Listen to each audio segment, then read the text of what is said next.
So Ukraine launched a surprise drone attack against Russia.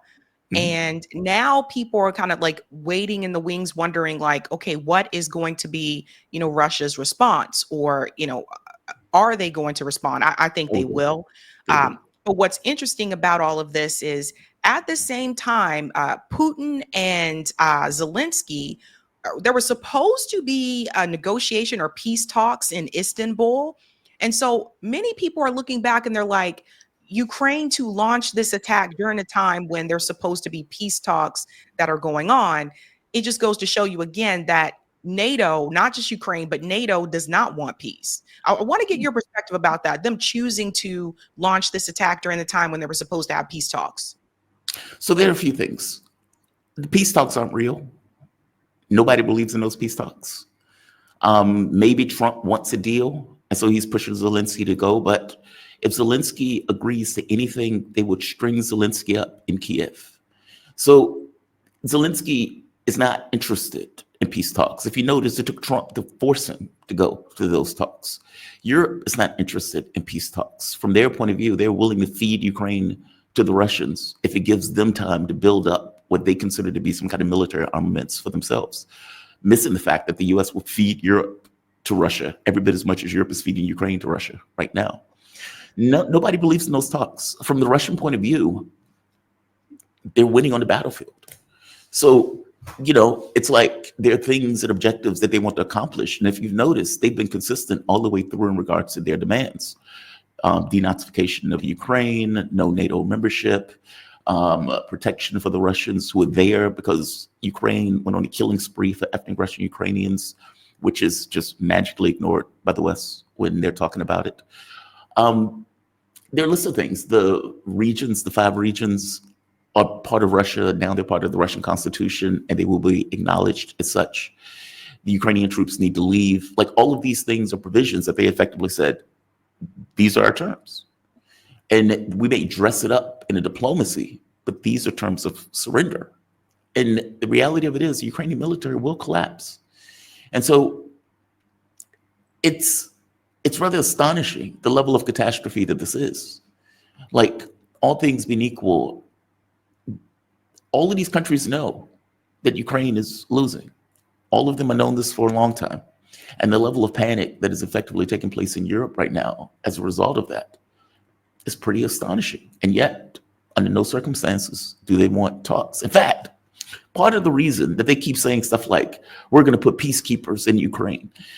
Okay, they know that those peacekeepers are going to be hunted down and killed immediately because Russia has to hunt them down and kill them immediately because there are nose under the camel's tent.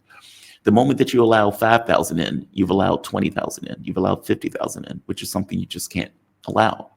They say it though, because they know that Russia can never accept any kind of terms if indeed peacekeepers are going to end up in Ukraine. That's one of the provisions of the terms that they effectively want.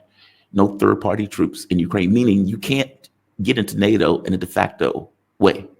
That's a non-starter. And so the peace talks aren't a real thing. This is an image management issue. This is both sides trying to appear as if they're open to negotiations. The reality is Russia is open to negotiations, providing those negotiations get them the security that they are looking for. If they can't get that, then they're perfectly content with taking it on the battlefield. Considering from their point of view, we're winning this. We're inexorably moving westward.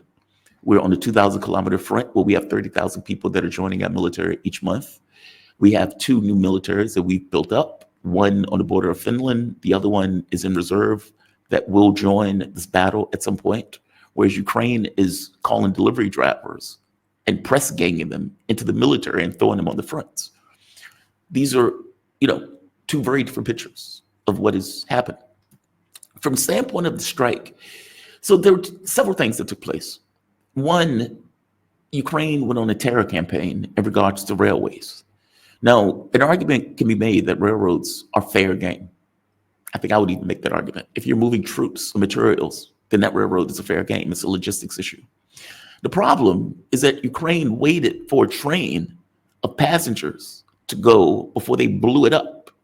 So they intentionally killed, I think it was like 12 or 13 civilians that were killed in that train when they blew up the railroad. And they did it in like 3 or 4 different areas. So this was a coordinated, widespread campaign that they effectively effected at the same time that the drone thing was taking place. The drone thing was fair game. That is a military target. This is a war. And if Russia has those planes vulnerable and Ukraine can pull off an imaginative military operation like this, God bless them for doing so. There will be consequences, though. Let's be very clear. And, let's be clear on something else. This nonsense that the U.S. is feigning, we didn't know anything about it. Nobody told us anything about nonsense. Nonsense. I'm going to get to that part, because thank you for bringing that up, because here, and again, I'm curious if everybody believes this. Donald Trump says he was not informed about Ukraine attack, which destroyed huge fleet of Russian planes, report claims. Just a little bit here. So Donald Trump says that he was not given a heads up about Ukraine's unprecedented drone strikes that took out a fleet of Russian planes on Sunday. And I'm just curious, does everybody believe that? Because to me, it's like, do you guys really think that Ukraine would have just acted alone without the U.S. knowing? The U.S. is involved in this war. It's not just Ukraine and Russia. So think about that for a second. Also, another thing, don't forget that we gave Ukraine more weapons recently. We gave them more, and then Germany released restrictions on weapons to Ukraine. So that's the thing to me. I'm like, I hope people are really not falling for this and believe in this. Like, if we really did not want them to continue the attacks, we wouldn't have given them weapons recently. Right. Few things. One, it wasn't a fleet. Even Ukraine says, I think, 9 or 12. And I don't even know if it was 12. CNN or New York Times was able to visualize, I think, 4. I've heard 9. So let's say the number's between 4 and 9. That's not a fleet. It's painful. It's humiliating, but it's not a fleet. On the other front, you're absolutely 1000% indubitably right. And there are people who are on social media who call themselves analysts who have been drinking a hell of a lot of Kool-Aid. Because Donald Trump is pretending as if he's a mediator. You are a participant to this war, sir. You are a belligerent in this conflict. You're not a mediator. This nonsense where Trump is like, well, this is not my war. It is your war. You're the president of the United States. The U.S. instigated this war when it overthrew the government of Ukraine in 2014. The CIA has been ensconced in Ukraine for decades. And so we are supposed to believe that an operation that took 18 months to plan with the CIA all throughout Ukraine, that this is the worst intelligence service in the world, that A, they didn't get wind of it, or B, they didn't get permission. And Kesheev was reported to be watching it as it was taking place. So it's like, come on. A few things. Nobody needs to tell you about an operation if you're already involved in the operation. There's that. 2, Donald Trump tweets about everything. If you remember, Donald Trump was like, Putin has gone crazy. Putin, there were 400 military strikes and Putin killed 13 people. Oh my God, he's losing his mind. Now, this is the same person that in the Department of Defense video showed Yemenis being murdered and chest thumped it and even put it on Twitter to celebrate how all of these civilians were effectively being murdered in one strike. This is the same administration that blew up one building in order to get one guy, knowing that there were all of these other people there when the apartment, they didn't care one iota. So, and this is going to be the same guy who Zelensky, in his terror campaign that I mentioned with the railroads, killed 12 civilians, clearly not a military target. Trump hasn't said a word, And to add something to that part too, do we really believe that Trump, who pushed Zelensky into this peace process because he didn't want to go and talk to the Russians, that the US, that Europe and Kiev are terrified that Trump walks? They are terrified, which is the only reason that Zelensky went in order to clown at the quote unquote peace talks. That we're supposed to believe that a day before peace talks, he is willing to show emphatically so that he is not on board for peace talks.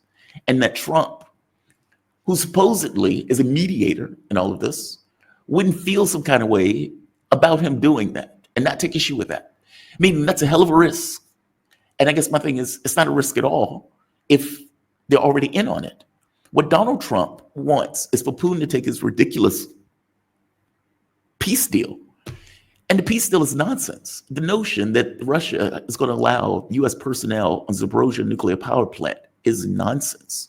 The notion that Russia is going to go for a ceasefire where there's no provisions is to Ukraine continuing to pull in troops, continuing to get money, continuing to get weapons, continuing to build up another military so you can do this, what, all over again, give them a breather, and then do it all over again in a couple of months. All of this is nonsense. But this is what Trump wants. Trump is not trying to end the war. Trump is trying to get a temporary peace so he could pivot over to China and leave Europe holding this kind of bag of dealing with the Russians while as a diversification of resources. Basically, we are overextended. We want to go and deal with China because China, the horse is out the barn. So we need you to handle the Russian thing while we deal with this. And we may be able to get back to this later, kind of like in Syria, where at the most inopportune time, like a can of worms, the thing kind of exploded. And maybe at that time, Putin is not in. Maybe there's somebody more pliable, meaning they just want to freeze it, which is, again, not on the table. Russia had done that with the Minsk 1 and 2 agreements, even with the Istanbul agreements, where they held back the military with the idea that they were getting a negotiation settlement. All of those things were lies. All of those things were blown off with Boris Johnson jumping in saying, we're not going to give you security guarantees. You're going to fight. You're going to win it because we're going to have economic sanctions and you're going to have military and we're going to be great. This is going to be fantastic. And 700,000 dead Ukrainians later, here we are. But it gives people the impression that, and this is something else people should think about. It gives people the impression that Donald Trump tried and look what happened. He didn't know about it. It gives people the impression that he is for peace, that he doesn't want war. When behind the scenes, again, these things do not happen without Washington knowing. I do have a video here that shows people how they were able to do it. So kudos. And by the way, real quick, it's a pressure campaign. Yeah. He wants Putin to accept his deal. Putin is not going to accept his deal. And so Ukraine has started to escalate all of these attacks out of the war. So we're going to attack the Crimean Bridge. We're going to attack your fleet of ships that we took 18 months to do. We're going to hit your trains. We're going to do all of this stuff. And Trump, who has a tweet about everything, is magically silent. That's right. Don't give me this nonsense that the administration knows nothing about it. And you have people on media saying, oh my God, Donald Trump needs to call Putin immediately. It's like, what are you smoking? I know. I was just going to say a lot. I see many people falling for it, though. I see many people falling for it. Like, oh my God, he didn't know. I'm like, do you guys not understand how Washington works? That's right. And Joe Biden didn't know anything about the pipeline blowing up either, right? Exactly. And Trump was talking to Xi Jinping on the phone during the trade war. And I mean, the man is a habitual liar. And everything in regards to this leans into this notion of course you'll lie. But let's be very clear. Trump knows that Putin knows that the U.S. is backing this and behind this. Mm-hmm. He doesn't. That's the point, though. People are saying, well, there's this thing of what's the word? There's a specific word for it. But effectively, plausible deniability. Okay, well, there's no plausible deniability in this. It's plausible deniability to your population. But your opposition, the people who you're fighting, because Trump is not a mediator, he's a belligerent in this conflict. The people you're fighting know perfectly well that you were involved. They know it. That's right. But the entire point of Trump doing it is for them to know that you're involved because you want them to accept your nonsense peace deal. People need to they're getting this twisted. Because people want to believe in, they want someone to be a savior. They want someone to be a hero. And until you understand how Washington fully works, it's easy for people to believe that. But I want to show this video, guys, because this was interesting. It shows you how Ukraine was able to do this. Ukrainian engineers designed a clever drone launching system disguised as ordinary wooden cabins mounted on the backs of cargo trucks. These mobile containers look like simple rural sheds, but inside they held reinforced structures, hidden launch platforms, battery charging stations, and remote-controlled roof mechanisms. The design allowed for drones to be launched either vertically or at an angle, depending on their type, while built-in signal shielding helped them avoid early detection by Russian surveillance. Once these mobile silos were ready, Ukrainian intelligence operatives, possibly with help from local sympathizers, moved them deep into Russian territory. The trucks were quietly driven to pre-selected sites near key airbases, parked in places like forests, farms, or industrial areas where they blended into the landscape. They remained dormant for days or even weeks, with drones preloaded, charged, and waiting for the command to strike. When the time came, encrypted activation signals were sent remotely. The roofs of the containers slid open and the drones lifted off, some vertically, others using ramps or compressed air launch systems for a silent start. Because the launch sites were positioned just a few kilometers around 2 miles from their targets, the drones were able to reach their objectives quickly, leaving little time for Russian defenses to react.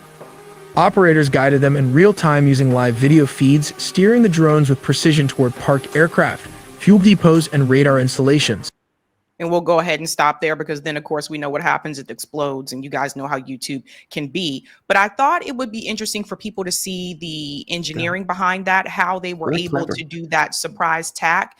That channel, by the way, for those who are not aware, iTelly, they have a lot of videos like that where they show like the engineering behind it and everything. But that's how they were able to do it for people who were wondering. Yeah, it's very clever. Very clever. Give them credit. Russia got caught with their pants down on this. But there will be consequences. There will be consequences.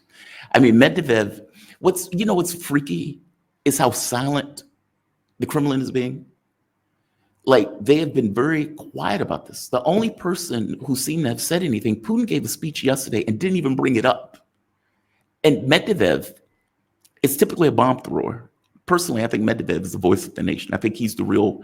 Do you remember? I think it was Key and Peele. They had the thing that Obama's anger management person, where it was like Obama. That's Medvedev. Putin is very diplomatic. He's always, the diplomat. He's going to always put these things in certain language. Medvedev, I think, says what's on everybody else's mind. So he comes out. He says to everyone who is worried and waiting for retribution, it's right to worry. That's what normal people do. Retribution is inevitable. But keep in mind, our army is pushing forward and we continue to advance. Everything that needs to be blown up will be blown up, and those who must be eliminated will be. It says the Istanbul talks are not for striking a compromised peace on someone else's delusional terms, but for ensuring our swift victory and the complete destruction of the neo-Nazi regime. So that's Medvedev, right? He's just saying outright, there will be consequences. And there have been so far. So the people who did the train bombing, there was an attack in Sumy where Russia is saying that they have effectively killed the people and the British handler that were involved in the train bombings that took place. They have launched, Jesus Christ, like 400 different strikes with drones and missiles all across Ukraine, blowing up command centers, blowing up factories, buildings, the works. They are responding. I don't know if that's going to be fulfilling to some people, but they're definitely responding. So the retribution has begun. And Ukraine is still going with their waves of attacks. I mean, they just tried to blow up the Crimean bridge again. Didn't they detonate a bomb that was underneath the bridge? Yep, they did. And hence, part of the reason that they were hitting Odessa so hard. They have been bombing the hell out of Odessa. That was one of the big videos that came out where they just annihilated Odessa. Because a lot of the bombing stuff that they're using for that is coming through Odessa as a port, or at the very least as a transit place, which is part of the reason that many people are saying you need to take Odessa also. Odessa is a Russian city, and from the minds of many Russians, that needs to be one of the military targets. And that was one of the threats. It was like, all right, if you don't want to make a deal now, it's 5 regions. Later on, it's going to be 8. Later on, it's going to be more. Number one, I watched that speech that Putin gave yesterday, and Jamal's correct. He didn't mention anything about this or, any retaliation. But I would say that's scarier. I'm always more concerned about the people that are silent, not the ones that are vocal. So it's that silent scare, it's like they're not saying anything. Yeah, it's very freaky. So it's like you're seething angry, right? And like I remember my ex-girlfriend, we were at the airport, they lost all of my luggage. And I had to like get a flight the very next morning. And she was like, "You're so quiet." Like it freaked her out. Like her thing was like, I would prefer him to be pissed off right now as opposed to this just silence. It's like the seething anger. Yeah, the silencing is freaky. It's very weird. It's very weird.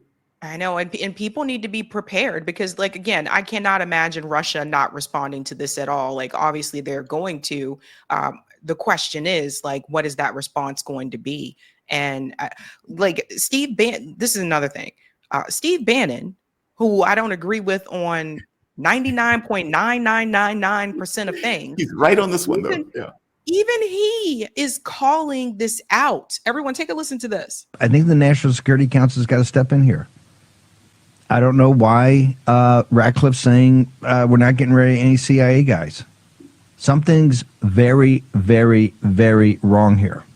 Either, number one, if the White House didn't have a heads up, that to me should be, you should condemn this attack today. You should say we're pulling all support today. And you should tell Lindsey Graham, get on a plane here, dude, and get back and stop stirring the pot. Okay? And you should put a notice to the guys in the Senate. We're already $1 trillion. The big, beautiful bill, you know, and you're talking a lot of smack over in the Senate. We're going to cut. We're going to cut. We're going to cut. Do not add any money, because this is what Lindsey Graham's saying. The House and the Senate are going to add big dollars for Ukraine. Not happening.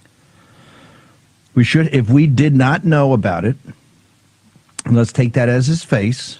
If they didn't give us a heads up on it, that's dragging us in it. They did a strike 3,000 miles into Russia. As we said last week when Mert said, oh, we got, you know, the ability to hit deep, we got sign of America supports that. There was no verification of that. I don't believe. I never saw any official verification of that. So this is the interesting part here, Jamarl. Like, he made a really good point when he said, if the White House didn't know about it, then they would condemn the attack immediately, which they have not. That's my point. I don't know why Steve Bannon is confused. Like, in the very beginning, Steve Bannon was like, Trump should walk the F away.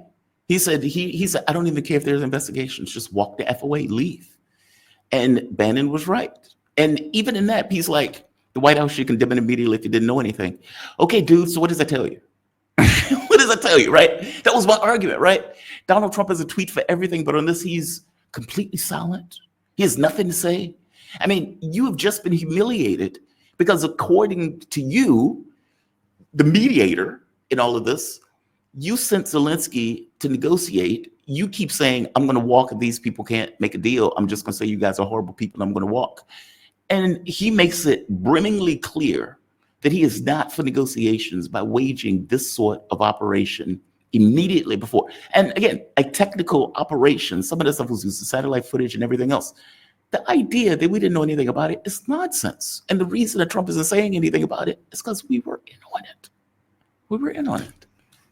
That's right. And the other thing, too, that I think people really need to sit back and think about for just a moment, they should have, I mean, the Trump administration, they should have said something the moment that Germany decided to loosen those restrictions.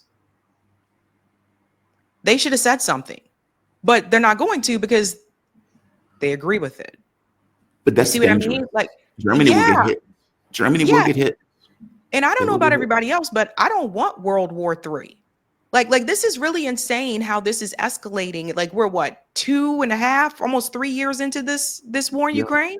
Like, this is ridiculous. If anything, it should be winding down, not escalating.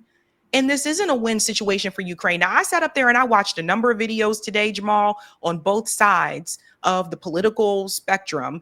And every commentator on corporate media is bragging about how Ukraine is winning and da-da-da-da. And I'm like, they're totally omitting the information about like how big Russia's military actually is. And it's just, they're deceiving people, which of course I'm sure you're not surprised by. No. But that's exactly what's happening. Zelensky has gone on record now, made it very clear there is not going to be a negotiation, that they are going to continue to attack Russia. Again, you know you cannot win this battle. So here's my prediction, and you let me know how you feel about this. My prediction is that they are going to continue to attack Russia, Ukraine. And I think the moment things get to be a little too bleak, where maybe they are almost out of men, Then they're going to try to pull the European countries that are part of NATO into this. And before you know it, they'll be asking the US to send troops. Europe already wants a backstop. And Europe has already wanted, some countries anyway, the coalition of the willing, the insane European leaders. They have, I mean, it's worse than that. I mean, you've had situations where Estonia tried to take a Russian ship. A Russian plane was going to light that Estonian boat up. Estonia pulled away at the last minute because they knew they were about to get attacked. If Emirates decided to actually give that missile to Ukraine, Russia would have hit Germany because they would have had to hit Germany. Because again, this is the same logic of if you allow nose under the camel's tent, if you allow one missile to hit your country, knowing full well that it's coming from a foreign actor, meaning Russia's point of view on that one is, look, you can't fire those on your own. So it takes German hands to fire those missiles. It would take US hands or British hands to fire those missiles, in which case you have one of those countries attacking Russia directly. Now, there's a secondary question of whether the US will get involved. The US may say, we didn't tell you to do that. You thought that was a bad idea. And since you are the aggressor in this, Article 5 doesn't come into play.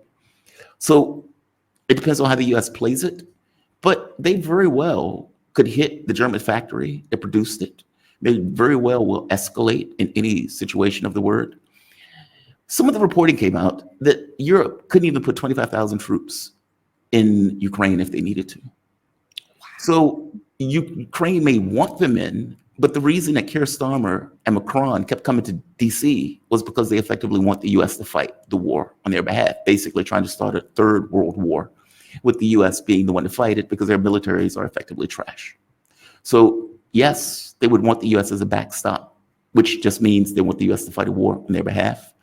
No, up to this point, the US is not involved in getting to a third world war. They want to go after China. And would Europe do it on their own? They all will die. They all will die. If they can't, the level of intensity of this warfare is something ungodly. Like we're talking about like World War II stuff. And Russia, even under NATO's assessment, is outproducing all of NATO, including the US, more than 3 times as much. So they are producing this stuff like in ungodly amounts in a way that Ukraine can't keep up with. You heard the Rubio statement when he was before Congress, and Rubio said, well, the thing that Ukraine needs is air defense, but we don't have any air defense to give them because you're out. Russia's been blowing that stuff up. And all of those European countries have already given up their hardware. They've given up their own stuff to the point where they themselves no longer can even provide air defense for themselves. And in any war, they may last for 2 weeks just because they don't have the armaments and equipment for it. So if they want to go and die, Russians would oblige them in doing so. It's crazy. I want to show you as well what Aaron Mate said yesterday. I believe this was yesterday on Judge Napolitano show. Everyone, take a listen to what he said here. It's humiliating for Russia. There's no doubt about that. And it's certainly a big hit. I mean, whatever the exact figure is of aircraft, and it's been disputed. Ukraine initially said about 40 aircraft were destroyed. Russia says it's a lot less. It's embarrassing for Russia. And these are strategic bombers. That's a big deal. And it's humiliating for Russia. They were deeply penetrated in this very audacious Ukrainian operation. This is the problem, though, with the narrative that this is a turning point in the war. The war is being fought in the trenches between soldiers. And on that front, Russia has the overwhelming advantage. They always have. That's why people like Barack Obama didn't want to further inflame the proxy war in Ukraine that he began, because Russia has such a military advantage. No matter how many audacious operations like this Ukraine can pull off, Russia has more troops, and Russia has had a much easier time getting more troops. One, because of its population size, and B, just because it's been winning the war. So therefore, morale is higher. And whereas Ukraine has had a very, very hard time, everyone knows this, with manpower. And that's where it really matters, I think. And so certainly, while Ukraine can claim success in this, they can claim that they humiliated Russia. Is this going to change the course of the war? I don't see any evidence of that. Every time there's been an audacious Ukrainian military operation against Russia, whether it was the Kursk bridge or whether it was the downing of the sinking of a major Russian vessel, Russia comes back harder because they have the military advantage, and I expect that dynamic to continue. In your view, is it Yeah. So He's what do right. you think about what he said there, Jamal, that it's not He's going to change 1,000% the right. course of the war? It took them 18 months to do this. And let's say at the highest figure, they got 9 aircraft. Okay. The reality of it is, over the course of the last week, Russia has killed like 4,000 Ukrainian soldiers. They are advancing on all fronts along a 2,000-kilometer front. Ukraine has been snatching people off the streets, the press gang, into the military, whereas 30,000 people a month have been joining the Russian military willingly. I mean, look, this is a country that fought the Great Patriotic War where they lost 30 million people. And that is built into them in a way that we just don't get. And from their framing, this is existential. NATO is pushing up against our border. There is nowhere for us to go in this. We didn't want this war. We're fighting this war because you continuously expand to the point where you're trying to surround us. So you have a population where like 80% or more are backing Putin, and even people who are opponents of Putin are backing him in regards to this fight. Whereas Ukraine, less so. Zelensky is not having elections for a reason. He's not having elections because he knows he will probably lose those elections. He got elected on a peace ticket and has taken on this role of a war guy. I guess, long story short, Aaron Matea's right. If you're looking at the battlefield now, Russia's making advances in Sumy. Russia's making advances. They've taken, I think it's like 5 different villages over the course of 2 weeks. Like, meaning the pace of the advance is quickening and speeding up. So this war of attrition that they've effectively waged in order to keep their own losses to a minimum while maximizing the losses of the Ukrainian side, that pace is speeding up. And as I pointed out, Russia has built 2 new militaries, both of which new equipment. One is on the Finnish border, just in case Finland and Sweden want to get involved. And the other one is effectively in reserve, training, I think like 300,000 men in order to get involved, whether it would bring them into the battlefield. So whereas Ukraine is lacking manpower, armaments, air defense, etc., Russia has all that stuff and more with additional manpower to spare. This is not a recipe for success. I would also say too, I feel like Russia has been patient in many ways. Like if you go back to the Nord Stream, the Nord Stream like bombing, like, and you watch that interview, and I'm sure you saw this, that interview with Tucker Carlson and Vladimir Putin, and he said, "Who bombed Nord Stream?" And he goes, "Well, you did." You know, like imagine knowing that, and imagine like the Western media telling everybody that you blew up your own pipeline. And this is what I said before. Like I feel like particularly in this country, I feel like Americans are easily propagandized. Like, no, I feel like people didn't take the time to sit back and think, why would Russia blow up their own pipeline?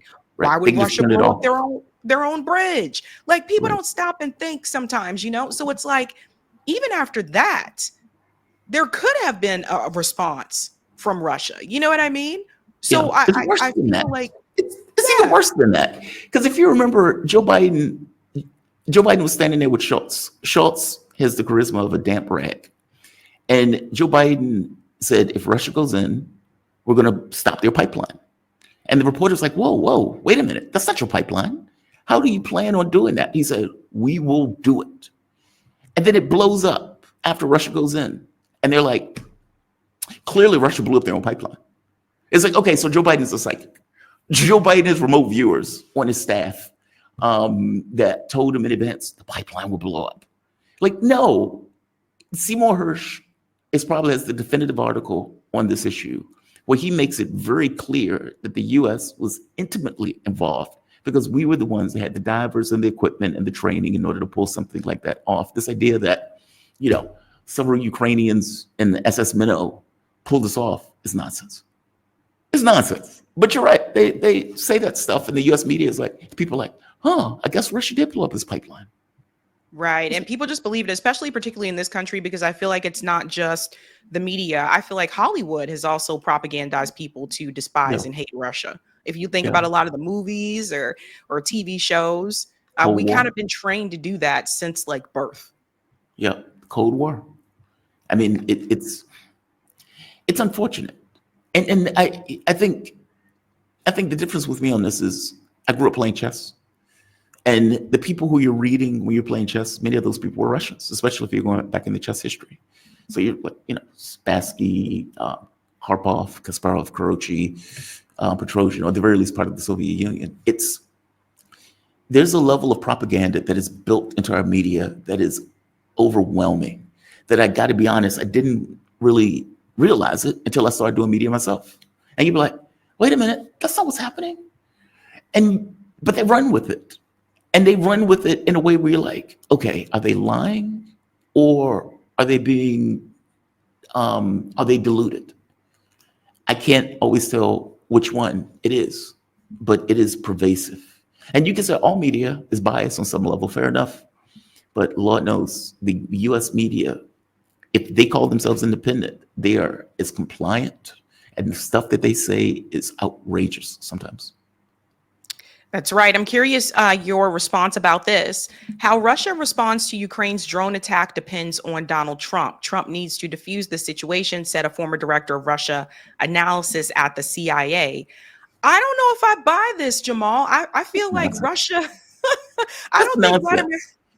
I'm sorry, please. I'm sorry. I don't think Putin's sitting back saying, gee, let me wait and see what Trump does before I decide to respond or how I'm going to respond. I don't think that's the case at all. These people keep acting as if Donald Trump is out to lunch, that he knows nothing about this, that all of this just happened outside of Donald Trump's eyesight.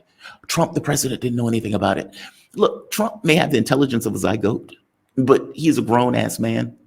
And the idea that the president is not in on some of this stuff, I think is nonsense. And many of these people are running with it, like Trump should call Vladimir Putin to defuse the situation. Right. So Vladimir Putin is going to listen to an enemy that just helped bomb trains and killed all of those people. Donald Trump immediately, when Putin responded, by the way, because when Putin launched those missiles that Donald Trump said he was crazy, they were responding to 1,400 drones and missiles that were launched into Russia, many of which in civilian areas. But Trump didn't say anything about that. Trump didn't say anything about the drone swarm that nearly hits Putin's helicopter. He didn't say anything about that. So he has this pulse on everything in relation to what Russia does, but has no idea on what Ukraine does, or he's in on it. And for whatever reason, these papers are trying to create this distance. By the way, they did this with al-Jilani, where Washington Post or some of these papers would act as if this head chopper wasn't a head chopper, or head chopping was just the phase he went through. And that now that, he's in Syria, that this is somehow part of a revolution that took place in Syria. Obama, and even Bush before him, Obama put billions of dollars, Operation Sycamore, to overthrow that government. Even the New York Times owned up to the fact that Obama put billions of dollars in over the course of several years to overthrow the Syrian government, backing terrorists to do so. When Donald Trump got in and said, we're stealing the oil, we're keeping the oil. Okay, they did that to deprive Syria of resources. My point is, in Idlib, al-Jilani was one of the heads of ISIS that Trump protected. And so Jilani coming back into Syria now, where Trump is shaking his hand, they're removing the sanctions.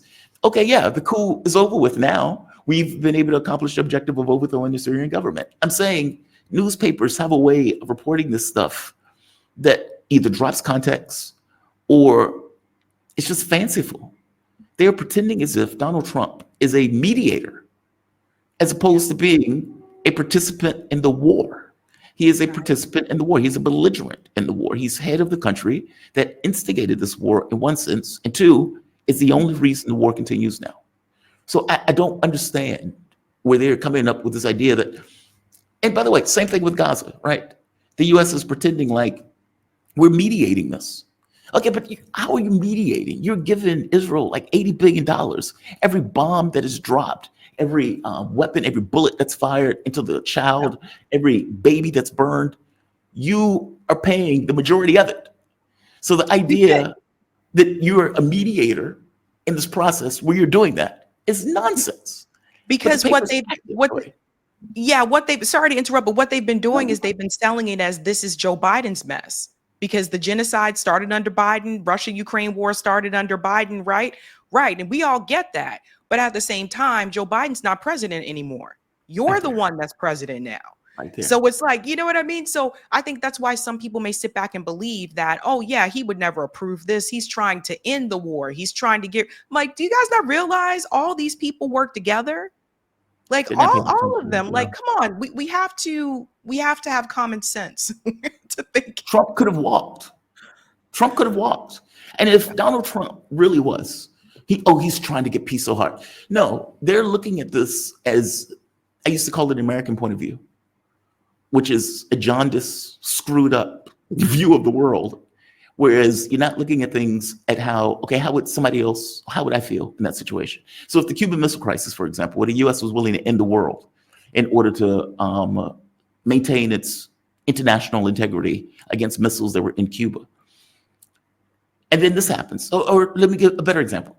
If Russia knocked over the government of Mexico, put in missiles, put in KGB, put in Secret Service, built up a military, so it had this massive military on the border of the US, had people saying, we're going to take back New Mexico and all of this stuff, what would the US reaction be? And would we be okay with that? And would we really say, well, Mexico is its own country, it can do whatever it wants? Of course not. Our response would be, we would destroy Mexico. Mexico would be in ashes. And we wouldn't have this notion that they're our brothers and all of this other stuff in the way that Russia's dealing with it. It would have been a war. And I'm saying this jaundiced point of view where we're looking at the world through this American lens of what is in our best interest, and let's relate the world into whatever is in our best interest, as opposed to you have surrounded that country for the last 20, 30 years. You said you weren't going to move an inch to the east when the Soviet Union fell. You didn't just move an inch to the east, you moved to the border. And offering Ukraine NATO membership in 2008 at the Bucharest summit was the last straw. Even the overthrow of the Ukrainian government, meaning it's not like you're dealing with the Ukrainian government that just, hey, we've decided to go with the West. The Yanukovych government in 2014 was offered a deal.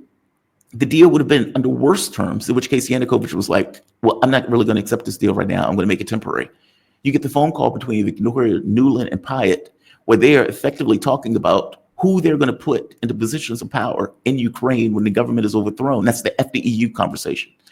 And that's exactly the people who they put into power. And so this is like, they can call it a revolution of dignity in the way they can say Russia blew up its own pipeline. But under normal circumstances, when you overthrow a democratically elected government, that's called a coup. And so it's not like you're dealing with a government that was independent. You're dealing with a government that the US effectively put into place, and then at that point had control over all the way through this process. Like, it's just outrageous. It is deeply frustrating to me. The way Western media talks about this stuff, they give no context. They give no analysis in the sense of, hey, it's a bit weird that Trump didn't say anything after the fact. Hey, it's a bit weird that Donald Trump wanted Putin to accept this deal with the U.S. user pressure campaign in order to try to get them to accept the deal, this kind of shadow war under the war that Donald Trump is heading. None of that comes up. They just say, well, Trump, a man who lies habitually, clearly is telling the truth here. Right. Why do they believe that? That's a good point. And I think Mexico, the Mexico example that you gave is spot on. Like, the US would respond a similar way. Hey guys, this was a Sabby clip. If you like what you saw, hit that like button and subscribe.